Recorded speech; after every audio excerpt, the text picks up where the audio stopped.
Hey everybody, my name is Matt Pierce. I'm the Learning and Video Ambassador for TechSmith Corporation. Thanks for joining us today. We're so glad that you could be with us.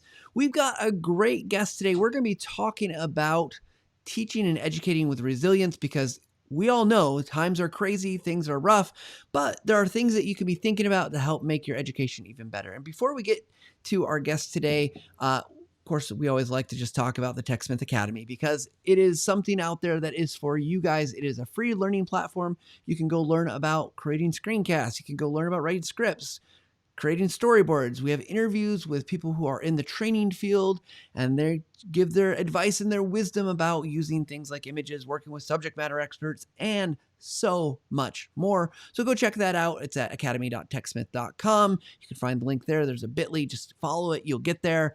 And it's got some awesome stuff. Of course, again, all free for the picking. So go watch that. Go check out the things that you need to.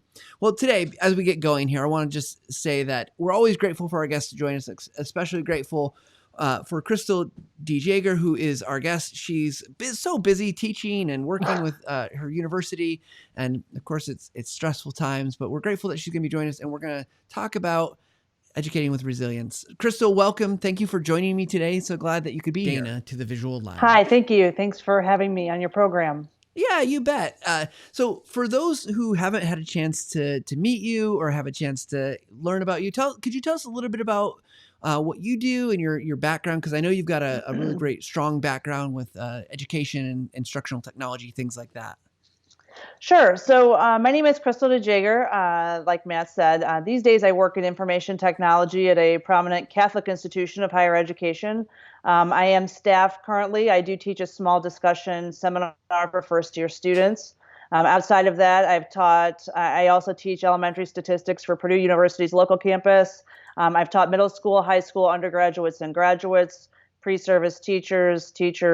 I've just been involved in education in a lot of different ways. And once upon a time, I did some training for Anheuser-Busch as well. So like many folks, I'm probably tuning in right now, I've had to abruptly pivot, as we say, and figure out how to effectively shift my approach and move forward last spring and now on into the fall. So that's kind of my background. I have a K-12 background. I have some time in higher ed where I've done instructional design work, and now I'm in the IT/support service side of things. So I would imagine with all of that background, it's probably very useful right now because of the way that education is just there's lots of uncertainty, a lot of unknown, that it brings you some flexibility.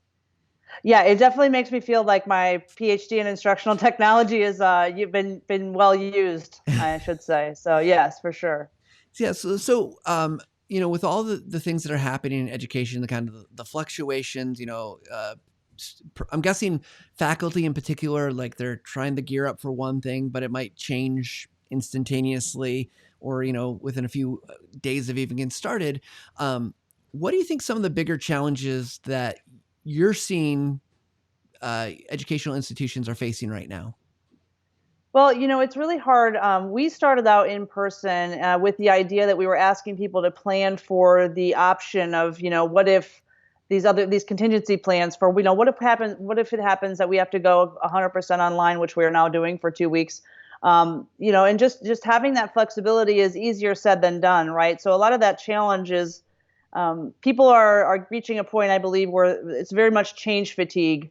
Right. People want to just go in and do their everyday roles, what they're used to doing, their teaching and learning, myself included, outside of this unprecedented state of affairs. But I kind of feel like, educators by and large, this is admittedly a generalization of sorts, but, they all have expertise and they want to share with others when they engage in teaching and learning. And so the really cool thing is that once you can get past seeing technology as simply a hurdle and realize that technology is a way that you can help facilitate some of these interactions and things that you didn't even know were possible, perhaps. I think that there are opportunities there for sure.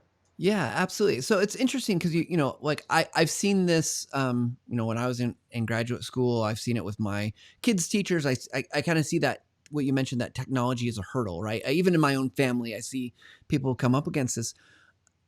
I mean, that's a real thing, right? Like we don't all feel super tech savvy. Not everyone feels comfortable with like what we're doing right now or getting into their LMS. How do you help someone, especially an educator who really just wants to focus on their expertise, how do you help them through that? Because my guess is you can't just say, well, just do it. It works. Just get on Zoom or get on GoTo or whatever, Yeah. because that just doesn't work.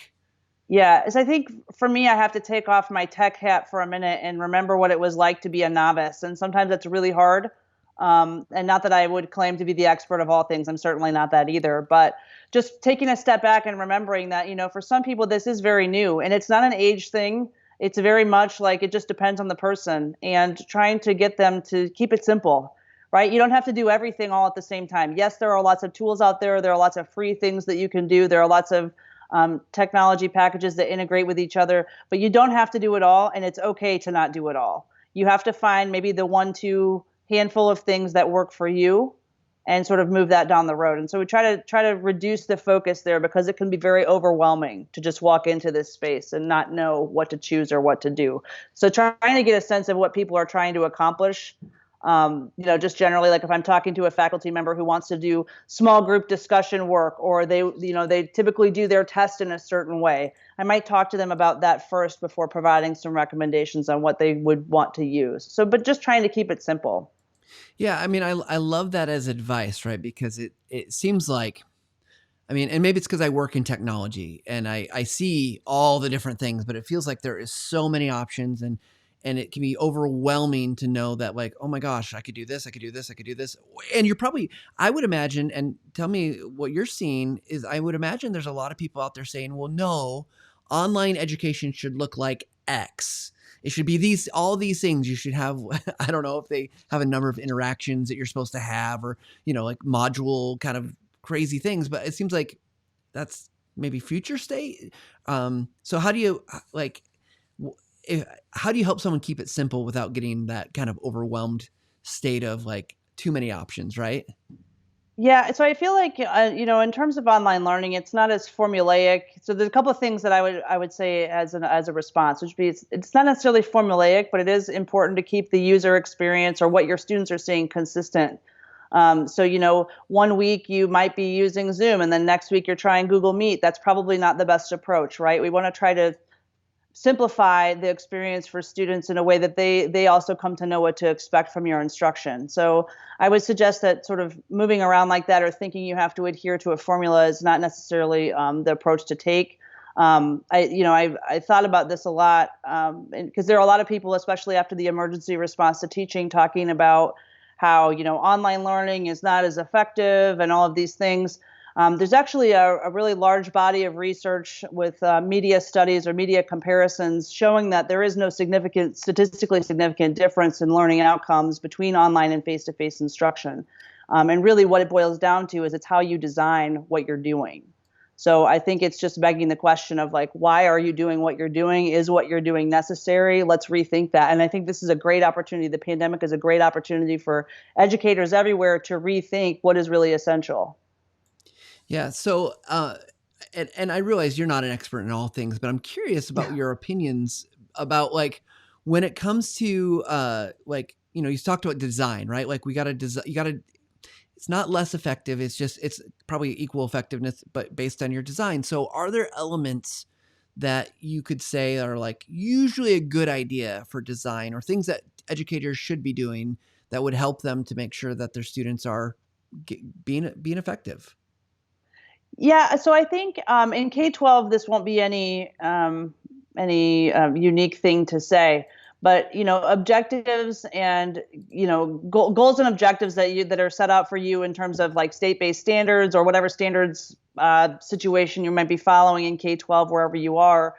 That's a good place to start, and then you start thinking about the action of how do you achieve those, or how do you know that your students have accomplished objective X once they've gotten there. In higher ed, this is less common, I find, across the whole spectrum, at least in my experience, because faculty in higher ed aren't necessarily they're not necessarily driven by standards in the same way. That's not to say they don't have standards. It's just saying that it's viewed differently. There are no, I mean, it's just different. It's a different approach. So trying to step back and take a good look at, why are you doing what you're doing? Are you doing it because you want someone to understand a concept?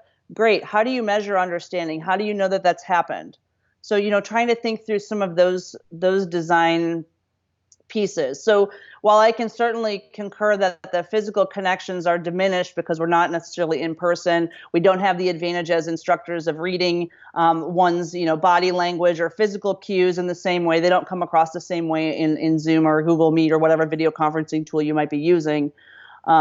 It's just what I would say is, like, I have an example. In many of these video conferencing tools, a lot of people like to do small groups. You can usually use breakouts. I'm speaking specifically to Zoom because that's what I'm most familiar with. Sure. You can use breakouts for paired or small group work if that's something that you're interested in. But, like in an in-person situation, you might be able to, just simply split up your class in groups of 4, have them talk about 3 or 5 questions that you've put on the board or that you've shared with them in a handout, planting some seed questions, and then letting them go. Right? In Zoom, it's not as simple as opening the breakout room and just letting them go. I mean, certainly you can do that, but you're likely to not get the best result if you don't structure that accordingly. So some of that requires a little bit more structured thinking in how you would go about executing that activity. Yeah, I mean, that seems to make a lot of sense, right? It's probably, there's some semblance of, there's some more prep in terms of getting those interactions right. Whereas when you are face to face, I mean, I'm trying to phrase this so I make it make sense, but like, it seems like you've probably learned what those good interactions look like. The right body language is kind of like when people are engaged over time. And so it's like now for a lot of, I'm guessing, faculty and educators, it's second nature when you're in with a group of students, but we don't understand that yet, right? With the Zoom call, because frankly, maybe you don't even see your participants. I know my oldest he's a freshman in university this year, and he's been doing all online stuff since over the summer he really started. And it's been really interesting to hear his experiences with like Zoom groups, getting in the breakout rooms, and how well or not so well those go based on Yeah. what the instruction they're given. So that's really interesting. I like, again, the idea, take some time, really structure out what you want to have happen. It seems like you almost have to be a little bit more maybe prescriptive and saying, this is what I really want to occur, and here's how you're going to facilitate that, versus saying like, oh, just get in a room and talk, because that probably never works well, even face to face. Yeah, and I think in higher ed, that would be, I don't know, again, I'm speaking from my own experience, but in higher ed, I've seen where people are very used to that, operating that way. And that's okay. And that's largely been how people have taught and have approached things, because they've done it, particularly for those who have done it for years, right? They know the content well enough. They can go in and they can just give a lecture, or they can do any number of things, and it's just like second nature to them. But you bring it in an online environment, and then it's like, well, wait, how do I do this? I normally do these 5 things, but how do I translate that? And the other thing I want people to remember is online learning is not intended to be necessarily the transplantation of the exact same thing that you're doing in the face-to-face in the exact way to a digital environment, right? So it does require some different thinking about how you would do things. It does require a different approach pedagogically, perhaps, than you may have been doing before. So those things are really important to help your students learn. And is it challenging? Yes. Is it something that everyone has time for? Probably not, but it's also not something you have to be perfect at, right? Small chunks, incremental change is I would say just as much of a win in many cases than trying to just flip the switch all at once, which is unrealistic. Right. So I'm curious, we've been talking a lot about the kind of the synchronous education, whether it's Zoom or Google or whatever tool you're using, where you're actually able to interact in real time with your students. Even if that's, it's a diminished capacity than maybe what you can do in a classroom. How do you think the pedagogy or the kind of design structures that you're taking are affected if it is more asynchronous, where if you're using maybe like video or text or whatever other mediums that might lend itself to the asynchronous communication versus like that real time, we're not in a physical space, but we're in a virtual space together? Yeah, so coming from my instructional design background, I would suggest still that there's a fair amount of planning that you want to make for some of those things, depending on the nature of the content, right? So if you're creating a video that is going to be evergreen, that you plan on using again, time after time, class after class, if and when the situation presents itself, then that obviously might require a little more planning. But I would suggest also that we know from literature and scholarship and teaching and learning that the quality of the video, like, you don't have to make a Martin Scorsese production for people to learn from your materials, right? It's okay to be authentic and to be human. And I think for a lot of our students, it's good for them to see that, right? So it's not always the sage on the stage metaphor of like, you have to be the all knowing person about this particular subject area. It's okay to have some vulnerability. It's okay to be a person. So your videos and recordings don't necessarily have to be perfect. Now, I know there are plenty of educators who are perfectionists, myself included, so I don't always abide by the advice that I give, and it's a little easier said than done. But it is important to know that something that's well thought out and planned through is going to be just as good. Asynchronously, I think the challenge is depending on what your method of delivery ends up being. If it's all asynchronous, that's one thing because then you can just plan sequentially how these are going to go together. If you have asynchronous and synchronous blended together, you have to think about how each of these components feeds into the other. For example, if you have 5 videos online that you want students to watch, but then they're also meeting with you in a live session, then you need to figure out how does what I'm doing in the live session actually connect to those materials that I would like students to engage with? Because if they're missing that connection, like most other human beings, they're going to work smarter, not harder, and learn very quickly that they don't need to use that material that you spend a lot of time creating.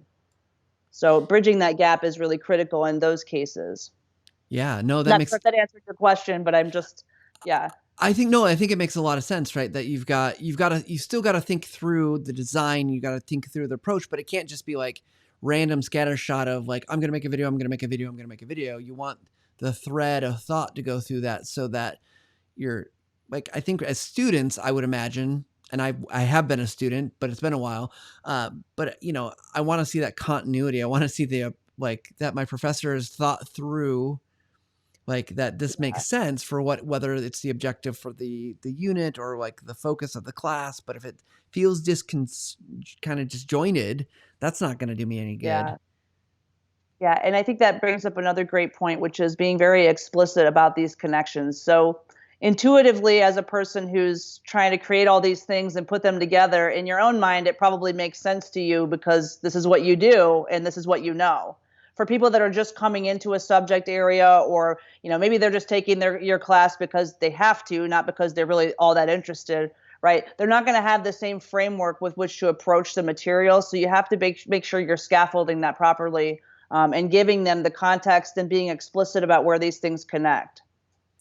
Yeah, it makes so much sense. One thing you mentioned earlier on was this idea of incremental, right? It's okay to take small steps, and I think you even said it was preferred, right? Like we don't want to jump wholehearted into some new thing that we just totally don't know or understand, or we don't even know if it's going to work.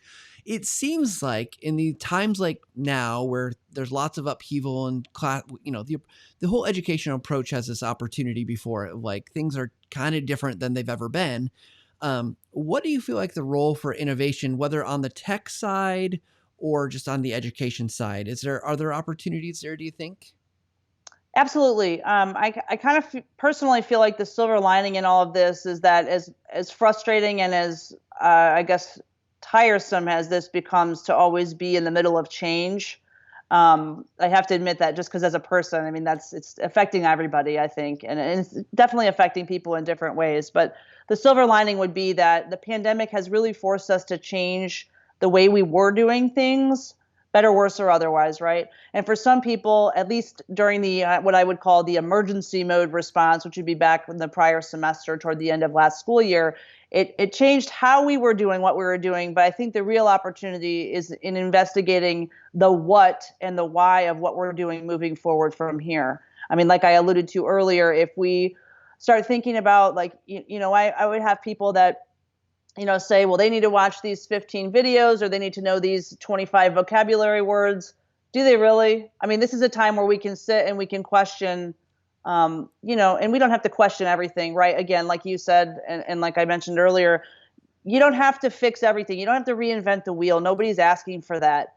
But just give some thought to some key points. It could make your life a lot simpler. So that I think would be the silver lining. Like one of the things that I think is really cool that I've seen where I work, I've worked with faculty who would never have thought to invite external guests into their classrooms, not in the same way, right? But Zoom in some way or a video conferencing tool in some way makes that a little bit easier to facilitate. And I'm not sure what the security or anything is like in a K-12 environment these days. But I do know that it is possible to invite outside people to come in and enrich the educational experience of your students. So this might be an opportunity for you to consider something like that. It's not like, for most of the world, people are still kind of at home. So it's not, it's not like people are too busy to do this. I found myself pleasantly surprised last semester. I actually asked a former state representative to join a class that I had, and they were gracious enough to accept. I mean, I was really shocked because I had no prior relationship with this person, did not know them, just sent them an email and said, "Hey, we're learning about such and such. Would you mind joining us?" And they did, and it was awesome. So, opportunities like that crop up all the time, and I think we really should take advantage of those as we can. Yeah, no, well, that's what a great idea, right? Because I remember when I was in grad school, I was at Indiana University, and every Friday we had a guest come in, and of course it was all face to face, right? But those were some of my like memorable moments of seeing people that were in the industry or in the field of study, and you just felt like, wow, these are real people doing real things. And I mean, even the fact that we can connect so easily for this Mm-hmm. opportunity, I think is just amazing. And I've had the privilege of being a guest in a university class at Purdue in their education technology program, just talk about what it's like to be an instructional designer out in the real world. And, I always get nice feedback from the students because you're right. Like it's not only their expertise, but the different perspective, because I think it's sometimes easy to look at the experts inside the university and be like, what do you know? You've been teaching this for 30 years. I've been in the classroom in 20, 30 years. What do you know? Yes, I understand. Right. So we talked a little bit about the kind of the innovation. One of the things that when we've talked previously, you talked about like resilience teaching, right? And maybe we've kind of already talked around this idea, but I would really like to try to understand this, because obviously right now it's a high point of like you need to be resilient, but I'm guessing it happens even kind of all times, right? Like as an educator, things are always evolving, things are changing, things are never going to be static in the classroom in terms of, I mean, unless you get really lucky or something, you got to Yeah. feel the body of knowledge has never changed in 30 years. Well, that might be a little bit boring, but There are a few of those. There are a few of those, but yes. so tell us a little bit about your kind of understanding when we talked before the show, when you talked about resilience education, what is it that you were thinking about? So for me, I know I kind of feel like this term, since we've last spoken, has been really worn out in many respects. But I guess that's another just evidence of everyone being tired of all the change. Yeah. I think, just being resilient as a person and as an educator just requires you, at least in the context of education, to help facilitate learning experiences that are going to be adaptable to fluctuating conditions. I'd like to think that that's what most educators are doing anyway. Obviously, the scale of the fluctuating conditions and disruptions are very different now than they are in a typical year of school.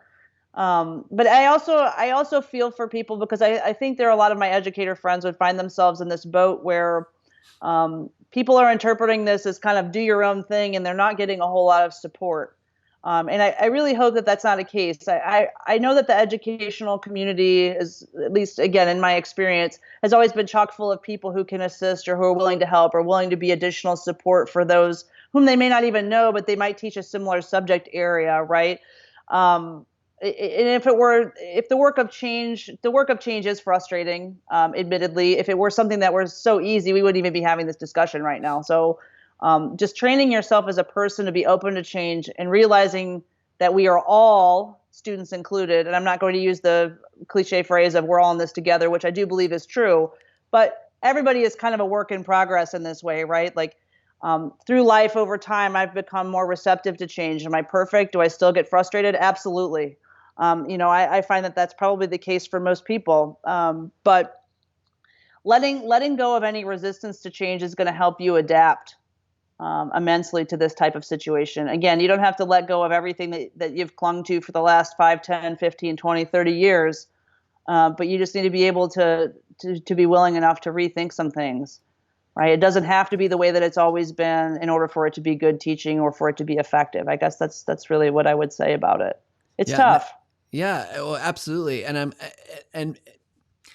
I guess the question is, if someone's out there saying, I would love to be that. I'd love to be open to that. How do you have advice of how to start? And that if you're not feeling that kind of openness to change, if you're feeling just completely overwhelmed, I mean, maybe we need a psychologist to tell us these things, right? But but I imagine there's a lot of teachers, and I would imagine especially at K-12 level, where it seems Yeah. like universities may be a little bit better equipped for the adaptation because there's more infrastructure, Yeah. ability to maybe make those adjustments. Whereas on K-12 side of things, it might just feel like I would love to be open to change. I just don't even know where to start. Yeah. If you don't have any advice, that's fine because I totally that's a huge, massive question. Yeah, well, the one thing I can say is I did work in K-12 in a district that was not particularly well resourced. Have a lot of, well, I guess I don't know what the right term is these days, but at risk students, right? So I've worked in a very diverse environment and outside of where I am right now, and I understand the challenges that come along with that. I mean, you might be dealing with students who they don't know where their next meal is coming from. Keeping them at home during a pandemic is putting them in greater danger, perhaps, than they would be if they were at school. Like, so you're dealing with all of these psychological, social, all kinds of issues, not of your own necessarily, but that come to you by way of your students. And so that makes it an especially difficult challenge. I think what I would suggest to people who are finding themselves in a situation of either if you don't want to change, I'm not sure what I'm going to say today that's going to convince you to do anything differently. Right. But I mean, again, start small. Pick something small that you think can make a difference. That's where I would start. If you're a person who wants to do something different, but you just don't know where to start because it's also very overwhelming, try to find out what resources are in your district. If you don't have resources in your district or your university that you think are sufficient, there are plenty of forums and communities for K-12 and higher ed. EduCause is a good group. LinkedIn has several groups for instructional design and for teaching and learning in higher ed. So many resources online. If you're sick of online and you want to talk to a person, I mean, you're welcome to email me. I'm happy to talk to you about anything that you've got going on. I can share my email, or we can have Matt share it. But it's totally something that I'm open to talking to anybody about. Yeah, well, that's very generous of you. Thank you. Because it's interesting. I do think people, and my wife works in a school. She's not a teacher, but she's an aide, and she works with these fabulous teachers. And I think they're all just so like, it's like hard to know. But I Yeah. love keep it small. I want to shift gears just a little bit here. We've been talking about, I think, a lot of good things. Can we talk technology for a minute? Because I know that's another thing you're in. It's you mentioned Zoom, and you're very familiar with Zoom. Are there things like, as someone who's working with faculty members and you teaching yourself, are there technologies that you like to your colleagues? You're like, I recommend these are really great things to like. You should understand how to use Zoom, for instance, like or what or Yeah. other tools. Oh, so Zoom is a good one. The LMS, whatever the LMS is, if you have one, get to know that. You don't, and that could be a beast. I know we've had several people that prior to this event, we've had an LMS at the university for a long time, and they haven't been users of it. But then, by nature of all the things happening, they were forced into it. Again, that's another thing where you don't have to learn the whole big thing at once. Just learn the pieces that make sense and sort of move it forward.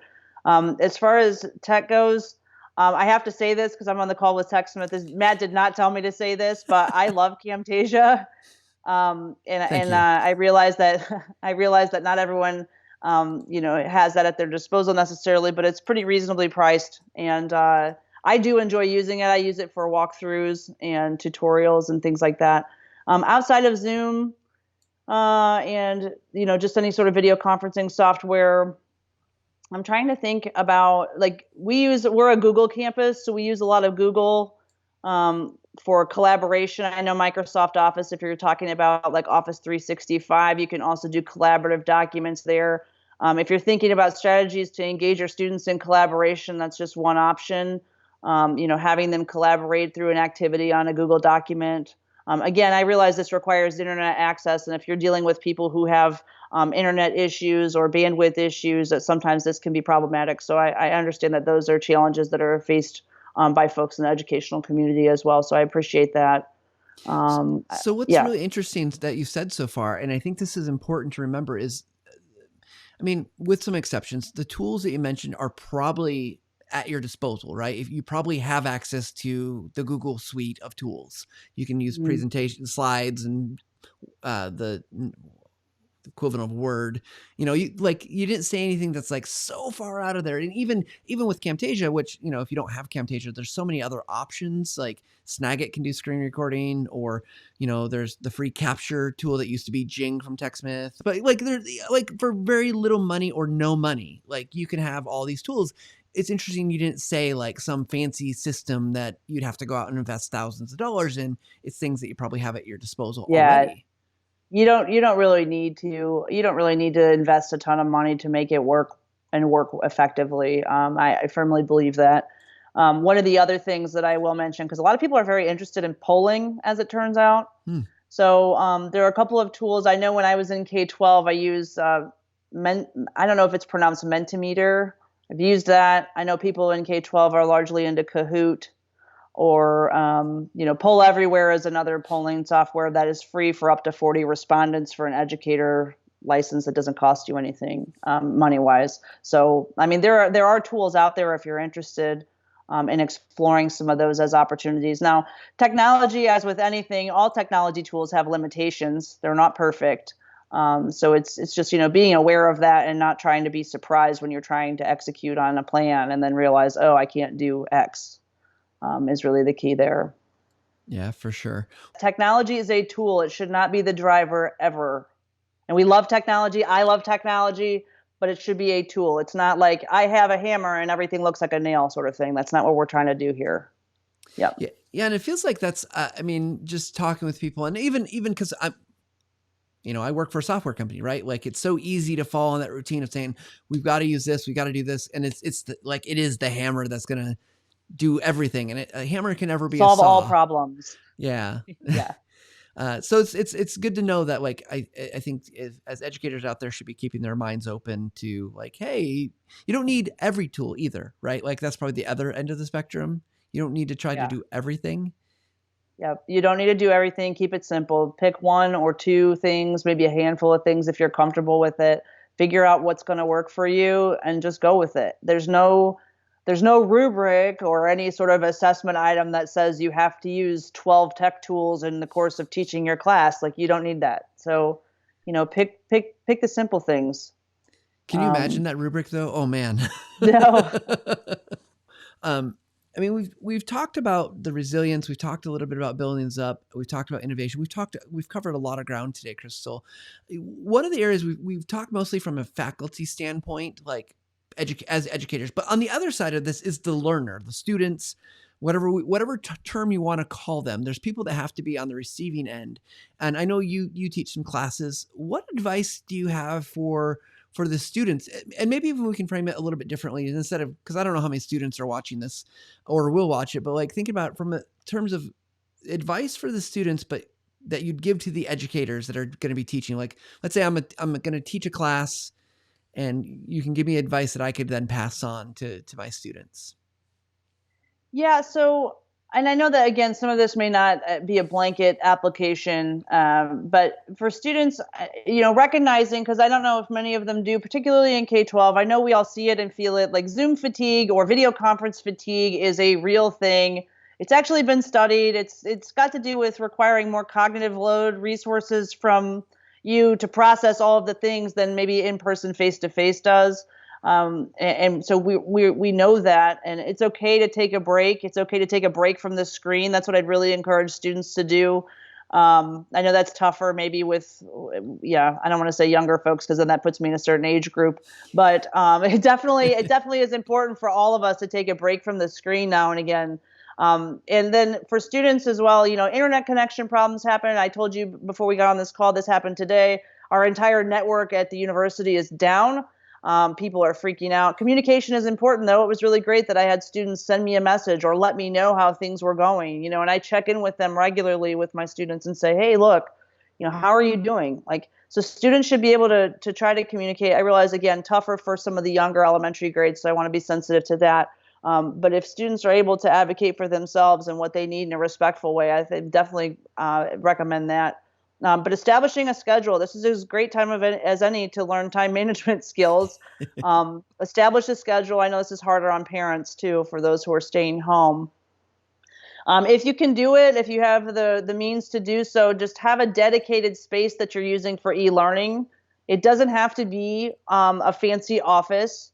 It doesn't have to be anything really that special. But if you can say, okay, this is the space where I work, I think that's going to do a lot for you in terms of separating that part of your life from the rest. And I'm not suggesting some weird psycho like compartmentalization here. I'm just saying, like, if you can separate and keep boundaries, that'll help you be a more sort of it'll be really good, I think, for well-being, in other words. And that's really the advice that I would give to students and everyone in this environment is, you have to engage in some positive stress management techniques and take care of your own mental, physical, emotional, intellectual, spiritual well-being, whatever it is, because if you can't do that, it's going to be really hard to perform at your best. And again, easier said than done. I'm not hypocritical here. I'm a human being, so I struggle with these same things. But one of the mottos I'm trying to remember. So it's one of the unofficial mottos that we have in the department where I work is take care of yourself so you can take care of your loved ones. Take care of your loved ones so you can take care of work. And take care of work so you can take care of yourself and your loved ones. And forgetting any one of those doesn't help us be better at the others. So Love it. that's really the advice. Yeah. Yeah. And I know, like everyone else, it's been a shift to come work from home, and I've got my kids at home, and my wife's been home until now the school year started again. And it's been really interesting. Like, I feel like I've become much better at taking like a break now and then. And I actually Yeah. take my lunches instead of like, Yeah. oh, I'm just going to keep working on this one thing. And so I love that advice. And I've heard it before, but I think it's so important that we keep reiterating, and especially for students, because I know there's times when I've checked on my kids, that especially the one that's just started college. I was like, dude, take a break. It's okay. You don't have to keep going nonstop. So I love those things that you've said, because I feel like they ring really true, and it's great advice for all of us, and not just Mm-hmm. students. But my guess is students aren't necessarily hearing it, right? Adults, Yeah. I mean adults by not in school, age Yes. wise. We probably hear it more, maybe a little bit more often. If hopefully you're hearing it. If not, take Yeah. advantage of it. But it You feels heard like it it's here. right. So yeah. So I just feel like it's spot on for what I'm thinking. Be kind to yourself.